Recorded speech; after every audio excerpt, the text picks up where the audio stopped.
Hey, it is everybody settle down. I'm Charlie Marlow. That is Eric Messersmith, ready for a super show, Eric, after Super Tuesday. I had to do it like that, right?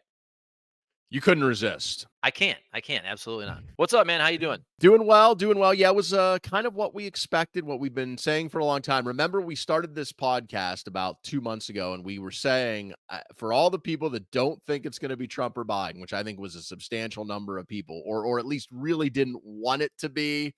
As the days go by, I think it's kind of hardening that it's going to probably be these two guys. And last night was the kind of the culmination of that, with Trump essentially clinching the nomination, winning 14 of the 15 Super Tuesday states, and Haley dropping out of the race on Wednesday morning, just a few hours before we're recording this. Okay, so and we'll get to the meat and potatoes of Super Tuesday, but I like to do a temperature check or a percentage check. And I don't have the greatest memory, but I feel like I think the question was, will Biden be there at the election? I want to say at one point you said 70-30. He's going to be there. Did you change to 35%? And where are you now? I can't remember your exact percentage. Yeah, I think I started with 70% it would be Biden. And then after the Her report came out, where they kind of questioned his, what they call him, a well meaning elderly man with a poor memory. And then he had that not so great press conference where he confused the president of Mexico with the president of Egypt. I think I dropped it down to like 60%, maybe it was 65. I'm going to say 60. Yeah, I'll go with 65. 65% that I think Biden will be the nominee, 35% I think he'll drop out.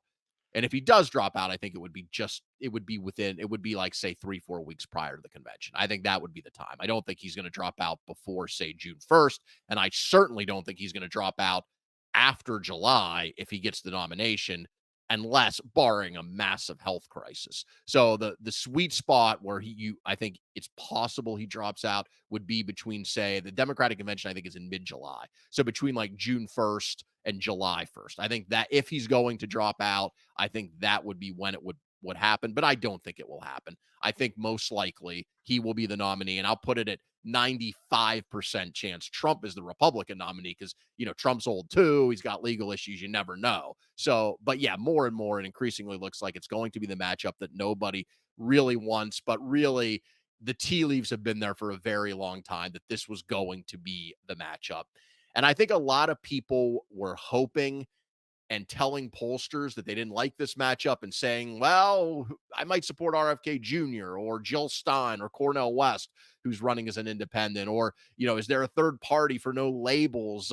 And I think a lot of that is still out there. And I think some of that is just people who were hoping and thinking that one of these two guys or both would not actually be the nominees, because nobody, or I shouldn't say nobody, very few people really want this matchup. But at some point, I think the realization sets in, and then it becomes a choice. One of these two guys is going to be president in January of next year. Okay, before I send it to you for your Super Tuesday report, I want to kind of build off that. To me, it wasn't just hoping, and I do think it would have been better for our country and democracy if we didn't have Trump and Biden. But if you go back, let's say a year and a half or so, or kind of go back to after the 2022 midterms, and then also we started to see some more signs of Biden aging. I truly believe, and this wasn't wish casting. I was looking ahead to this year to and last year with all of the running, but I truly thought it would be one of the most interesting primary seasons that we've ever seen. And I thought that because we would basically have two jump balls. I actually believed at that time, whenever that time was, that DeSantis was polling dang close to Trump. And also as Biden started to really show some signs of aging. And remember, from day one, the word he used was bridge. I'm going to be a bridge, and I'm paraphrasing the rest, but I'm going to be a bridge to the next generation of Democrats. I truly believed when Joe Biden said that, however long ago, 4 years ago. I truly took him for his word that he was going to. I interpreted that as he was going to run once, and he wasn't going to run in 2024. So again, I thought this would be super interesting, competitive, down to the wire. You'd have an open primary basically with debates for Democrats. You would have DeSantis maybe and Trump going toe to toe. We got none of that. We got none of that. Yeah, well, I think Biden did mean a bridge. He just meant a really long bridge. He meant an 8-year and you're right, I think I didn't take it to mean that he'd serve 1 term. I thought all along that because I thought if he was gonna do that, he would just come out and say it. He would just come out and say, "Look, I'm older. I'm serving 1 term, but I'm here to stop Trump. Vote for me. We can stop Trump, get him out of the White House. And then I will effectively govern for 4 years and then turn it over." But when he didn't say that, I knew all along he was going to run, barring some major health crisis. But I think what he did was smart. Is he said that knowing that a lot of people thought, well, he may step down and he may only serve 1 term. So I think it was very smart politically for him to phrase it that way and leave himself the wiggle room. And I think what really sealed that he would be the nominee again was the 2022 midterms.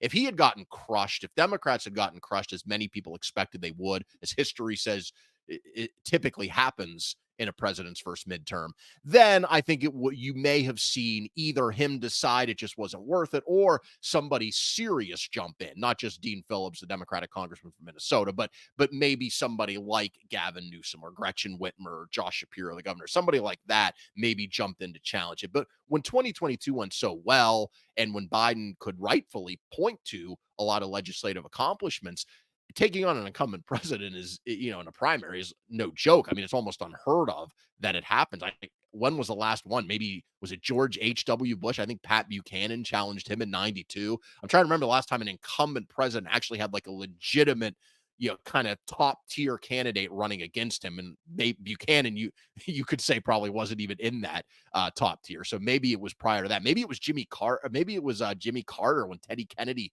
challenged him in 80. I mean, you got to go way back. And so it's just unheard of to do. And the only way it was ever going to happen is if Biden showed severe weakness. And I don't just mean in his age, I mean politically. Like the Democrats were getting crushed, and they didn't get crushed. They did pretty well. They kept the Senate, barely lost the House. They've been winning special elections. And so when you look at that track record, I think that explains the Democratic side. The Republican side is more complicated. There was a time when you're right, it looked like this was going to be a jump ball, especially for DeSantis. And if you remember a year ago or so, DeSantis was polling pretty well. He was close to Trump in nationally and in a lot of state polls. This was before he even had announced his candidacy. And it looked like we would have a real race. And then I think what happened is the indictments started.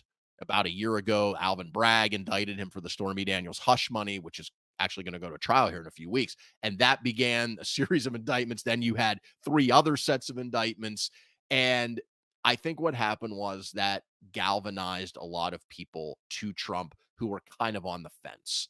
They thought that that was just going too far, and it produced a rallying effect for even people that like DeSantis a lot and may have voted for him absent all the indictments. I think said, you know what, I am going to back Trump. And that I think is ultimately what solidified Trump as the nominee. Now, he may have won it anyway, but I think it would have given more of an opening for somebody like DeSantis. Also, DeSantis didn't perform exceptionally well, and he was the most likely challenger. On paper, he looked like the guy. He was best positioned to be the guy, and he just, we talked about this before on previous episodes. Some of it was a personality issue, some of it was strategy. I don't think he performed well. The candidates outside of like Chris Christie and Asa Hutchinson really didn't take it to Trump early.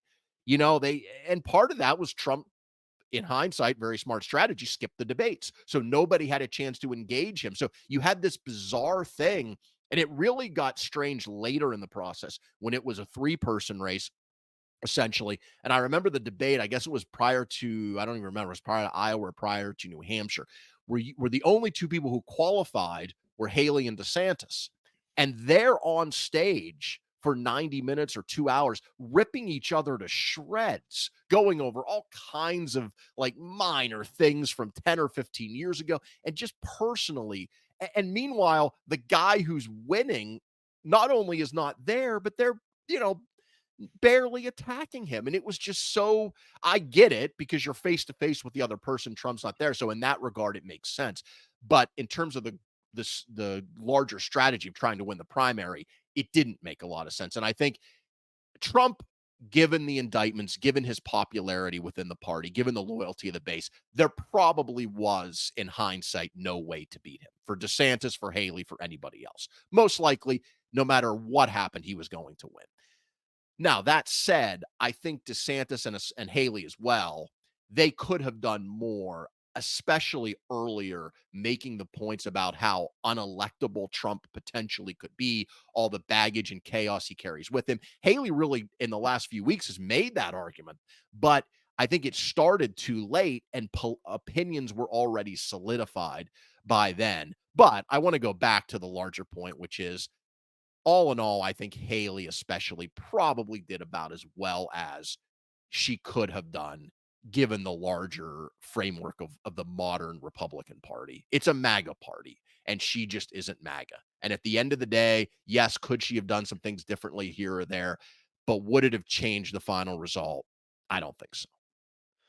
Okay, and I want to get to the future potentially what Nikki Haley does next in a second, but I want to go back because you mentioned the fact that look, once the Democrats did well in the midterms, you feel like that solidified it that Joe Biden was going to run again. And I agree with you.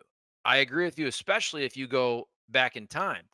I think right now, though, that's a miscalculation. And I'm not saying I believe every poll, but I think it's fair to say that at that moment, whether you want to say after January 6th or that moment when I feel like, Trump was still on the ballot for the midterms and there was no red wave. And I think people started to say, man, like we maybe got to get rid of this guy. And you still had some lingering effects of COVID and all that, and you had inflation. I think 18 months later, I think everything has gotten worse for Democrats, especially for Biden and his senior moments. I think the border is now unavoidable. It's a terrible issue for Democrats. And even though the stock market is freaking killing it and unemployment is really low, so you're talking about historic trends in some positive ways, but inflation is still lingering around. And it is the thing that is punching people in the face every day. And I think most people thought it would be less than it is now. And so what I'm trying to say is if the Democrats made that calculation back at the midterms in 22, to me, there's been a 180 since then. It really has been. I mean, at that point, if you asked me, I would have said Joe Biden is going to beat Donald Trump. If you ask me right now, I say Donald Trump is going to beat Joe Biden. And that's only been about what, 18 months.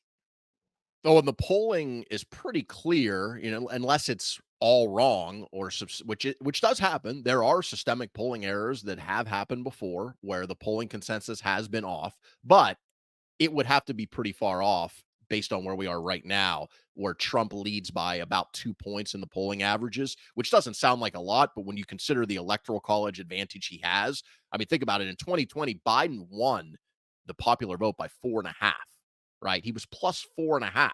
He's -2 now.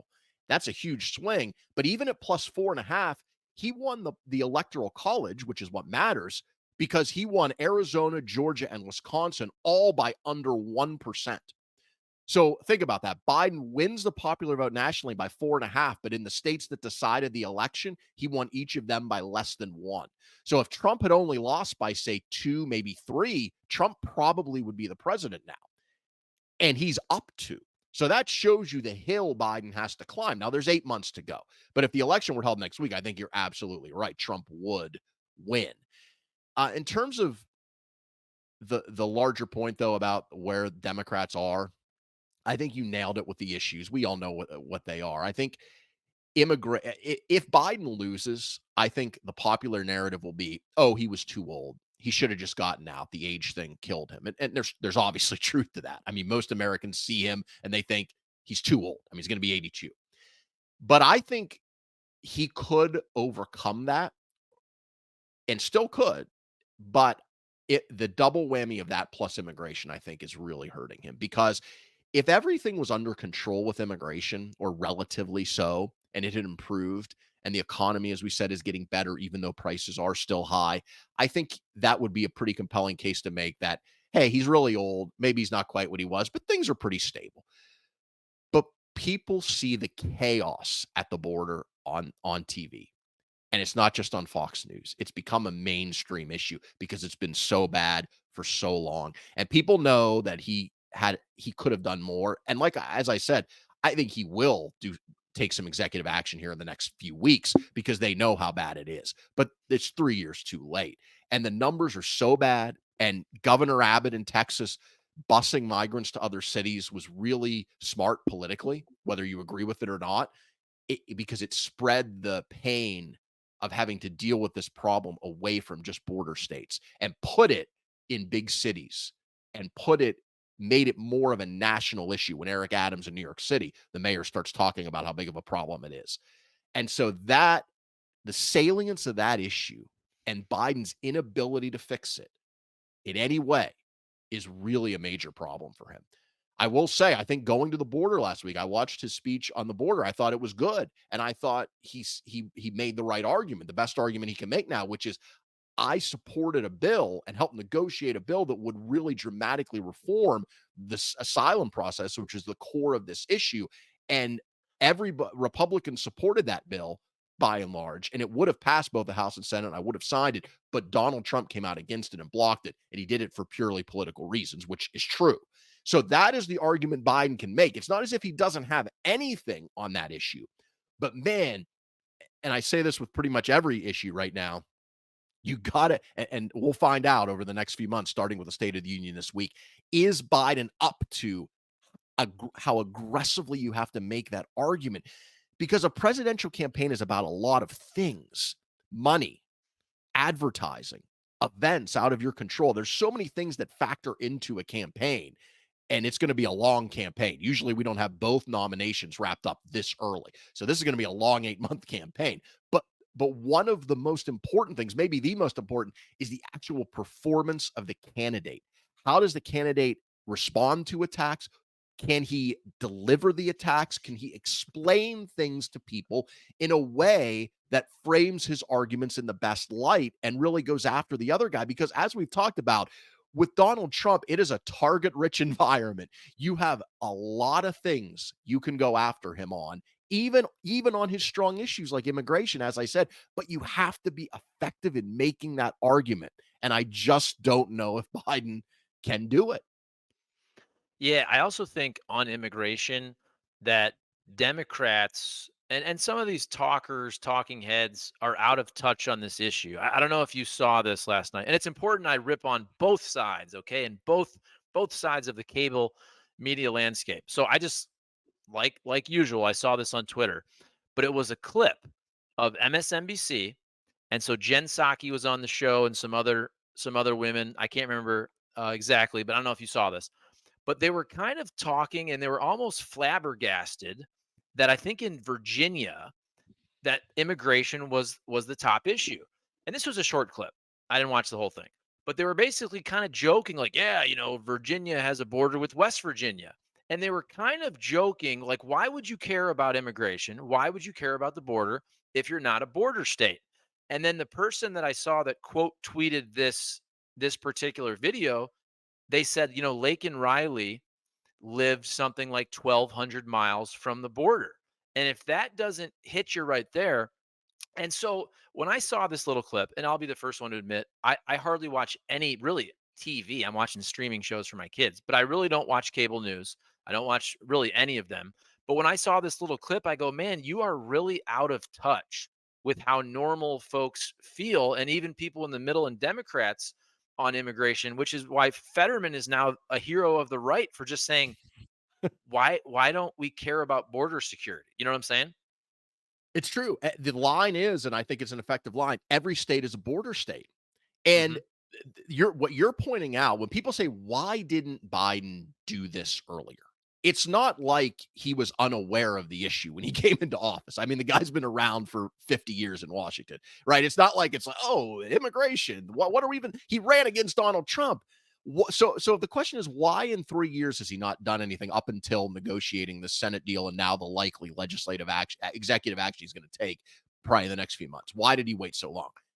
What you said is exactly the answer. It's because of the ignorance and the power of that base in the Democratic Party that really thinks that immigration is not really that big of a deal, A, and that B, to the extent it is a big deal, that it's good to let more people in and let people claim asylum, right? Because we are a welcoming country. We want to take people in. We don't want to be mean like Trump was. And that is such a colossal mistake. Again, if he loses, people will talk about the age, but I think it will not be because of the age primarily. I think it will be because of immigration and his inability to deal with it because of this what we've seen. People don't even if you support immigration, and I will put myself in this camp. I am very pro immigrant. I think we need more legal immigration, particularly given the incredibly low birth rate in Mhm. America right now. We're below replacement level in births.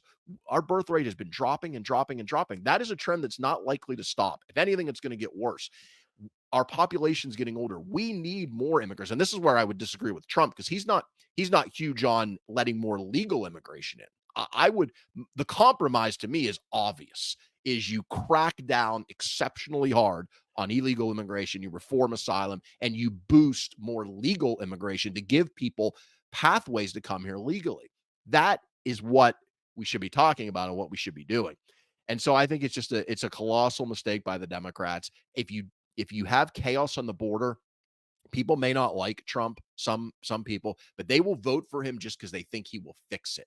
And Mhm. Americans don't it doesn't make them racist. It doesn't make them xenophobic to want a secure border. And I think for so long, Democrats just had their head in the sand in this issue because in their bubble, in the silos that we've talked about before that everybody's in, that's the opinion, what you just pointed out that was said on MSNBC. That's how they feel, and they're in such a bubble when it comes to this issue that they didn't see what was obvious to the majority of Americans. I do think, though, to be fair, that it's gotten much, much worse. And I do think for many years and some of these election cycles, I think it's fair to say Republicans, they kind of demagogued the border. Like I would almost laugh where come election season, and look, on the other side, they'll say, yeah, there was always a race riot that summer of the election. Well, there was also always all the stories of the migrant caravans every year, right when these elections took place. And so, did I always think the border was an important issue? Yes. But I think sometimes the coverage years ago, where that's all you see on certain networks, didn't necessarily reflect the actual problem at times. Whereas now, and I think people need to remember, I had this kind of debate on the radio this morning. Look, the border's never been great. Now, it was better under Trump. Remember, in 2020, the border was essentially closed for COVID. So anytime you compare numbers to 2020 of anything, by the way, crime, immigration, it's not fair whatsoever because the whole world was turned upside down. There's a lot of stats Right. that make no sense from 2020. But what I'm saying is, I'm a person who always thought the border was an important issue, but I always thought it was years past, demagogued by the Republican Party. I think now it's clearly gotten so much worse and it's so obvious. And it's also the images we're seeing on cell phone video. And as you said, it's touching everybody, not just the Lake and Riley, but all of the sanctuary cities. That has been a smart political move. So I don't think it's necessarily fair to just kind of say like, oh, now Democrats, pulled their head out of the sand. I know that's not what you meant, but I think it's just really bad now. Like it has gotten so much worse under Biden that it's very obvious. It is. You're right, and I think that's part of the complacency that developed on the Democratic side, but they were so slow to realize when the numbers were getting really bad because it's been happening for a while now, and it peaked in December with over 300,000 people in 1 month, which is just absurd. The issue now, though, going forward, and I think Biden needs to do this not just on immigration, but on a whole host of issues. The thing about Trump is really good at the gut level of political persuasion.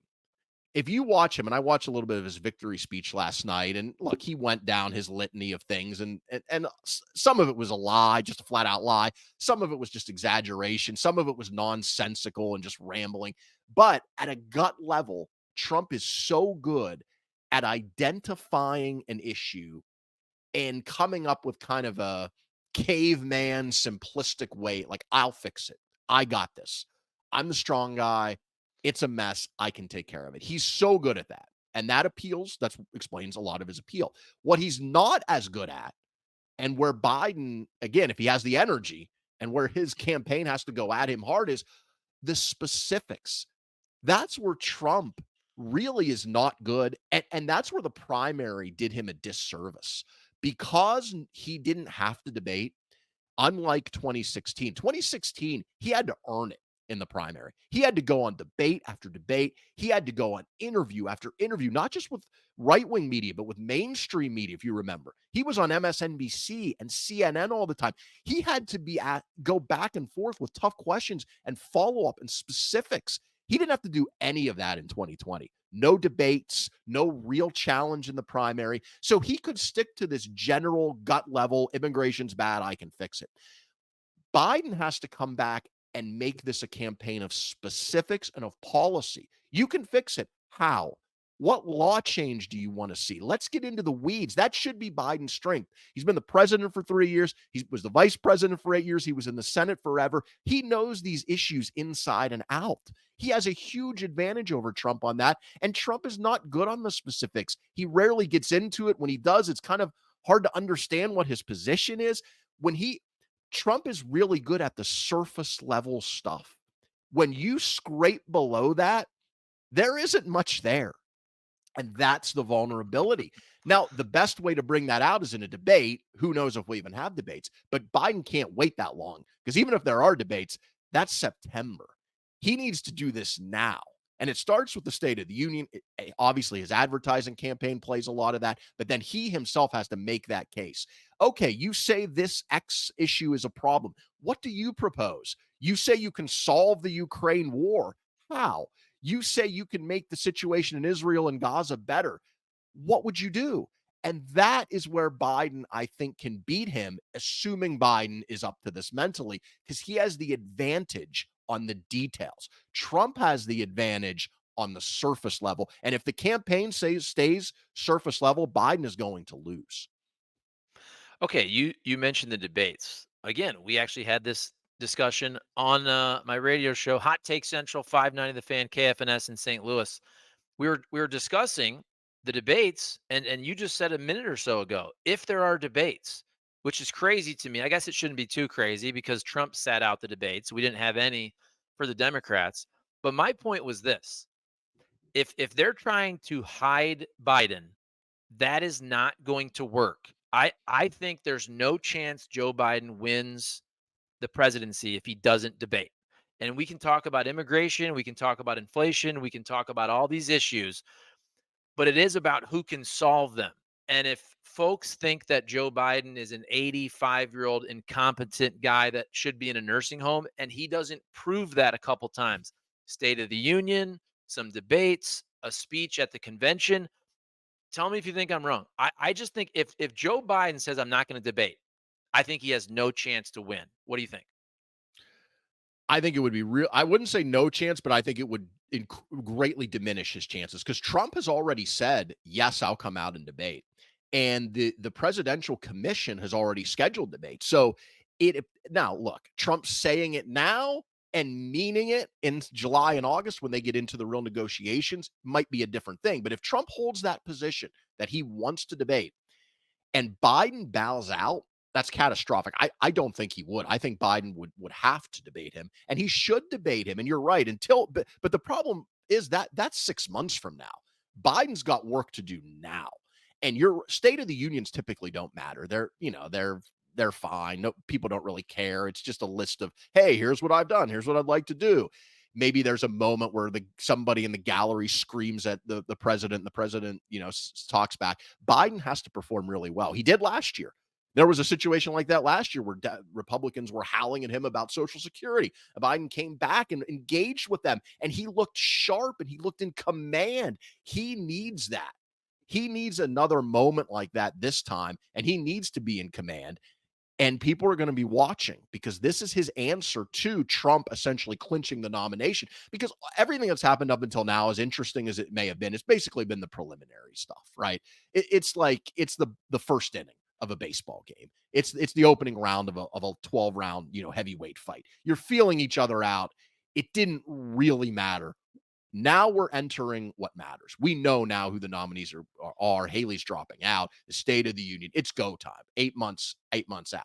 So the State of the Union's big. I said this a week ago. It's fine for him to do softball interviews like going on late night shows or Seth Meyers. That's great. Biden should do that. It can show his personality. But what he really needs is longish 15, 30-minute sit down interviews. Do them live so people can't edit them. If you're worried about them being edited to make you look bad, do it live. Pull the Bill O'Reilly. Fuck it, we'll do it live. Go on a podcast, not Joe Rogan where you're doing 3 hours and he's smoking a blunt, but go on like a 30 or 60-minute podcast so that you can release the whole thing. Let people see you, not in an adversarial setting necessarily, but with someone who people consider to be mainstream journalism. The New York Times. I think he did an interview with the New Yorker the other day, which that's fine. Do things like that. You're going to have to.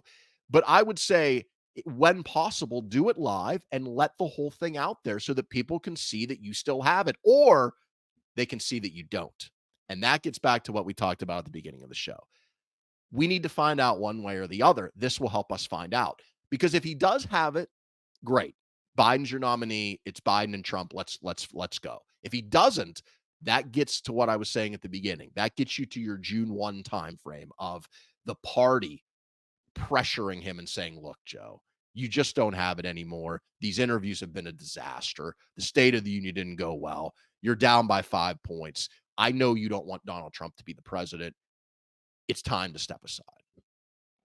I could be wrong, but I think there's a reason he hasn't done those interviews. And I think they're very worried about his performance. It's funny you talked about editing.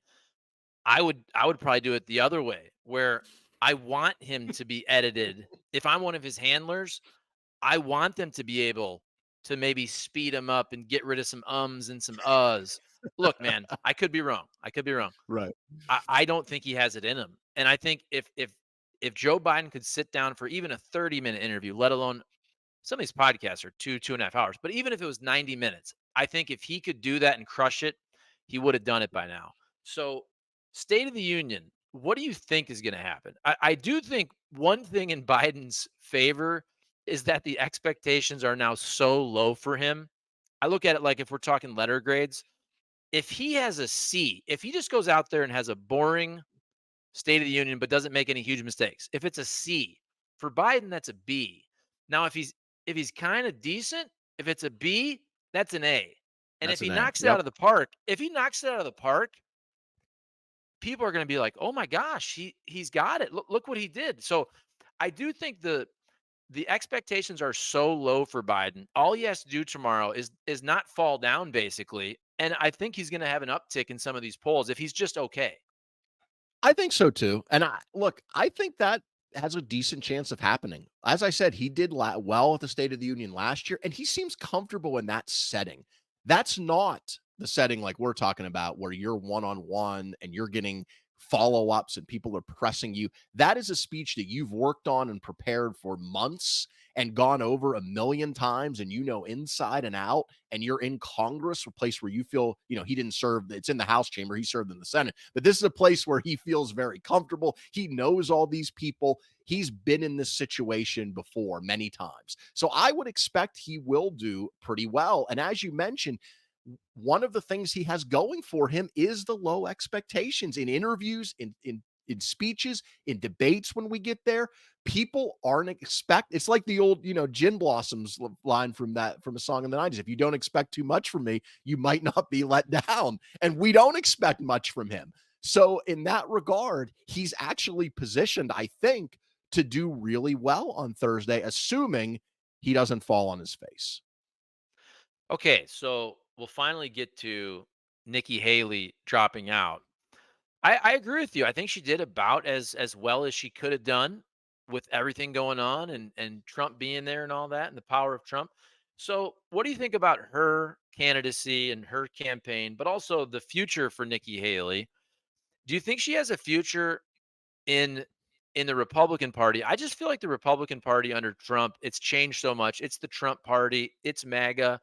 And I see some of these folks, these old school, we talked about this last week with the Mitch McConnells of the world, but I would say kind of the Mitt Romneys and the Nikki Haley's. I almost feel like they're their own party now. Kind of that middle party. I think they could actually grab a lot of independents and a lot of Democrats. Now, we all know the machine that is the Democrats and Republicans would probably prevent a party like that from really doing well out of the gate. But I think there's a lot of people that now I'm a conservative, but I'm not a Trump person. Hey, Nikki Haley, even to Democrats, she seems relatively normal. I don't know. I see a third lane building from that wing of conservatism. For a long time, the Democratic Party has been essentially a coalition party. We have a two-party system because of the way our system is set up. It's almost impossible for a third party or fourth party or fifth party to make any headway. Whereas in other governments where they have proportional representation, you can get 10% of the vote and get 10% of the seats. And so you see a lot of different parties that span the political spectrum. Because we don't have that, Democrats have always been a coalition party, essentially between progressives and more moderate centrist types that all call themselves Democrats, but really disagree on a lot of things. Think Joe Manchin and AOC, right? Is like the extremes. Where Republicans have been more of a unified ideological party that generally agrees on social, economic, foreign policy. They've been much more cohesive. Yes, there are moderates and conservatives, but all in all, pretty cohesive. That changed with Trump. Now they are essentially what the Democrats have always been. They are a coalition now between MAGA and the populist movement that represents and the more traditional Republicans that you talk about. And what's happened with the traditional Republicans is they've seen on the writing on the wall and they've either been run over like Liz Cheney losing in a primary or they've they've just said what they need to say to get along. As we're recording this today, Mitch McConnell endorsed Donald Trump. We know Mitch McConnell hates Donald Trump, but he's in the go along to get along camp, right? And so they've had to fall into one of those two camps. The big question is that a Trump phenomenon because he is such a singular political figure for better or worse? Or is it more than him? So when he leaves the political scene, whenever that is in 2024 or 2028 or 2032, whenever he's no longer the most high profile Republican in the country, the leader of the Republican Party, does the party remain like it is now? Or does it go back to that old school system? If it goes back to the old school Republican Party, Haley's in great shape. If it doesn't post Trump, she's in a lot of trouble because she just does not fit in that populist lane. And I think what you've seen in the evolution of this campaign with Haley is I think the way that she has thought about that and her people have thought about that has changed. At first, she signed the pledge to enter the debate, said she would support Trump as the nominee, didn't really attack him much, as I've talked about, kind of around the edges. Oh, I think I'd be better. I think I could win. But lately, last month or so, she's really gone after him at kind of like a personal level, at a he's not fit kind of level, not as hardcore as say a Chris Christie, but making some of those arguments about the baggage he carries, the chaos. And when she's been asked in interviews, will you support him? She no longer says yes. And in fact, when she dropped out today in her speech, she said she wished him well, but she did not say she was endorsing him. Now, do I think she will come around and eventually endorse him? Like if I had to bet between now and the election, I think she probably will. But I think what's going on in her head and amongst her advisors right now is a battle between I want to keep myself credible in the Republican Party for the future, for 2028, for 2032. Because remember, Haley's only 52 years old. She had a pretty nice run for someone who started in the low single digits and not a lot of people knew much about her to finishing second. She's young, female, minority, a governor, an ambassador, now finishing second in a presidential contest. Like on paper, she is set up perfectly to be the nominee in 2028 and 2032. And she knows that. And so she doesn't want to burn that bridge by going after Trump and not endorsing him.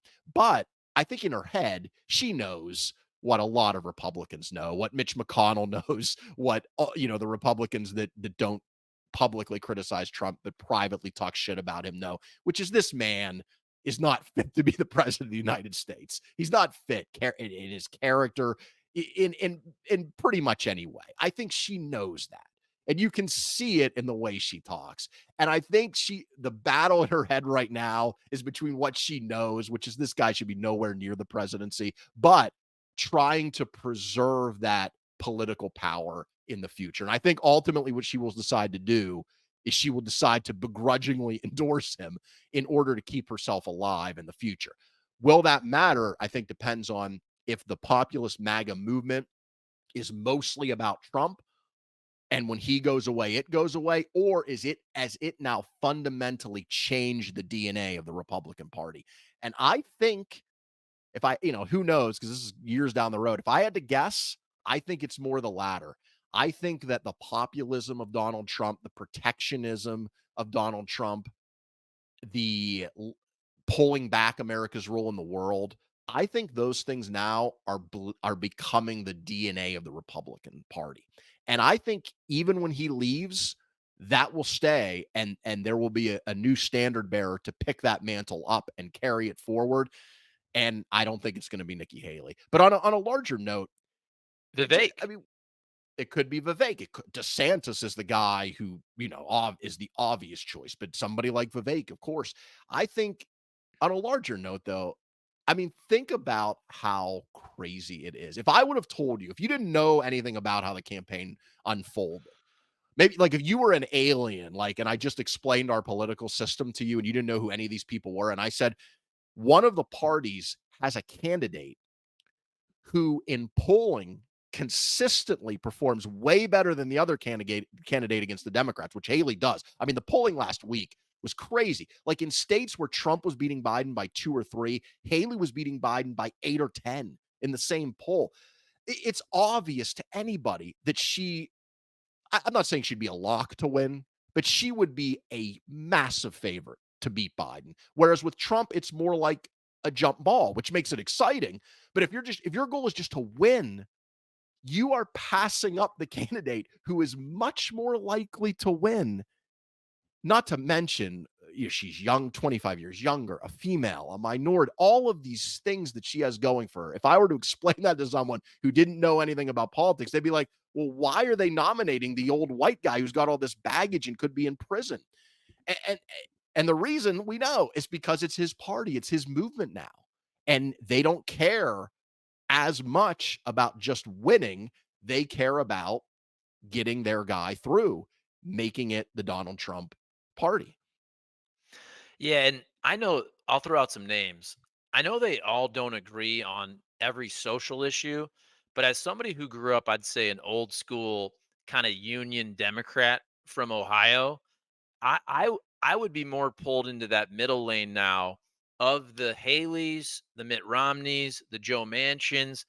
I would even throw kind of like the old school Clintons and Obama's. Like there is obviously a progressive left that I don't agree with everything there. And to me, Trumpism, especially just overturning the election, that's disqualifying for me. Although I've said a million times, I like some and a lot of Trump's policies, but that middle lane, which again, you can throw some Democrats like Claire McCaskill, for example. You remember from Missouri. Yeah. I Former I would Missouri I would senator. say that she was kind of an old school Democrat, a Missouri Democrat who understands Missouri, and there are people here, there are farmers, there are people that have guns and all I'm that. sorry, Charlie. I think you mean Missouri. Yes, she understood Missouri and Missouri. And that's my point. She even said this once. I think in her last campaign, she's like, I'm not one of those crazy Democrats. Right. And that's a real thing. Like, I consider myself, maybe other people don't, I consider myself not one of those crazy Democrats. And I think there's a big section of those people. And if you lump them in with some of these kind of traditional conservatives, again, they don't agree on everything, but there's a reason a lot of Democrats were like, Nikki Haley, she's not that bad. She's reasonable. She's normal. The way she talks about abortion seems practical, right? Yeah, I think you're right. There's the strain because what Trump is essentially doing is he is repackaging populism for the modern era. Like we have always had in this country populist strains on both the left and the right. We've all and essentially what I mean by that is protectionism, pulling back from a large role in international affairs. So what's the argument you always hear? You hear, well, we got to take care of ourselves. We have it's very appealing because yes, we do have problems, and yes, it is nice to take care of them. The idea, for instance, that you hear people say now, well, we can't fund Ukraine because we have to take care of our situation at the border. Why do we care about Ukraine's borders but not our own? Which sounds good if you're like not really thinking, but if you just take it a step further, you would ask the logical follow-up, which is why can't we do both, right? Like why can't we have sane border policies and also, I don't know, protect a democratic ally that is being invaded by a tyrant who wants to steal a large chunk of their land? Like why can't we do both? And so you always have a natural appeal with people to be anti-immigration, to pull back from our role in the world, to be protectionist. And the world has changed. And we are so interconnected now that events that happen on the other side of the world affect us politically, economically. That's the reality of the world we live in. And so Nikki Haley represents, I think, a sane way to look at that role in the world. And I think Trump is essentially convinced a large chunk of the party that that's no longer the way we should look at America's role in the world. And I don't know if that changes after he leaves. But you're right about people like, Claire McCaskill on the Democratic side. She, of course, lost to Josh Hawley. And so, you went from a moderate Democrat to a pretty extreme conservative. You're seeing that happen in both parties. We talked about it with Trump. Someone like Mitt Romney's retiring, leaving the Republican Party. On the Democratic side, it's happening too, though. Joe Manchin is retiring because he knows he couldn't win his Senate seat most likely this year in West Virginia. He'll be replaced by most likely Jim Justice, who's the governor of West Virginia, who seems like a nice guy from what I've seen of him, but he's, I'm assuming, going to be really conservative. So you got a middle of the road person in Manchin who's a guy who's in the room making deals. He'll be replaced by a pretty hardcore conservative. Mitt Romney, middle of the road guy making deals. I assume the next senator from Utah, whoever it will be pretty hardcore conservative. Kirsten Sinema announced this week, independent senator from Arizona now. She is not running for reelection, which that's a close race. It could go either way, but you're either going to have Gallegos, who is the Democrat, who's pretty liberal, or Carrie Lake, who's, a MAGA Trump Republican. One of those two is going to win. So you're going to lose another person in the middle and replace them with an extreme. And as that happens more and more, you're seeing fewer and fewer people who are in the middle to make deals, to get things done, to actually come together to try to find common ground. And it's really, it's a bad sign for our democracy. It really is, because without those deal makers in the middle, you just end up with more and more extremism. And I don't know how we solve problems. We already have issues right now trying to solve problems. Like I said, take this immigration bill, which again was not perfect, but would have made a huge difference just in reforming the asylum process alone. I mean, even if that bill did nothing else, just limiting asylum claims and processing them all in 6 months versus the 6, 7, 8 years it can take now, that alone would have revolutionized the border and made the problem so much better than it is today. And that was negotiated by, in part, Kirsten Sinema. And now she'll be gone and replaced by either someone who's on the pretty extreme left or the pretty extreme right. And I do worry, what does this mean, going forward? Like, because we have real problems we have to solve that history has shown us can only really be solved, the big things, by bipartisanship. It doesn't work with one party trying to solve the big problems that we have. That's just not how our system is built. You have to have some level of consensus. And I think losing these people like Cinema, like Romney, like Manchin, it's a really bad sign, in my opinion. All right, we're gonna go a little shorter on this one. Eric, you got a hard out. I'm gonna see you this weekend though. So tell folks why you're coming back to the great state of Missouri, as you talked about, and St. Louis specifically. This weekend, you're coming back home, even though it's not your home. Well, yeah, I'm coming back to one of my former homes. We lived in St. Louis for 5 years. So my wife and I, our son Max has autism, and he was actually diagnosed when we lived in St. Louis when he was 2 years old. And so we were pretty involved with the autism community in St. Louis, and we remain involved. And so, Autism Speaks, the St. Louis chapter, is having a charity event Friday night. It's called the Chef's Gala. You can go online and Google it. I don't know if there are still tickets available, but some of the best restaurants in St. Louis are going to be there providing the food. There's going to be some entertainment as well. Charlie, you and your wife are going to be there, so I'm excited to see you in person. And if you can't make it, go to the Autism Speaks website and consider a donation if you'd like. They do a great job in helping the research to try to make the lives better for the people with autism and their family members. So I'm really excited to go back for this event. It's going to be a great time, and I'm looking forward to seeing you in person. Maybe we could do like a short live show or something. Yeah, we'll do maybe a little video clip. We'll get Cam Jansen in there, former Blues player. Yes. We'll all be drinking a lot, so that might be our most watched and viewed video ever. Yes, we could do like a free flowing one at about midnight after we're about 8 or 10 cocktails in and just, let it ride. I love it. Love it. All right. Looking forward to seeing you this weekend. Thank you, everybody, for watching, listening on podcast. Please comment, like, subscribe, tell your friends, share the videos, share the channel. We appreciate it. Everybody settle down. Next week will be fun. We'll talk about the State of the Union and all that next week. Eric, see ya. Everybody, take it easy. Thanks.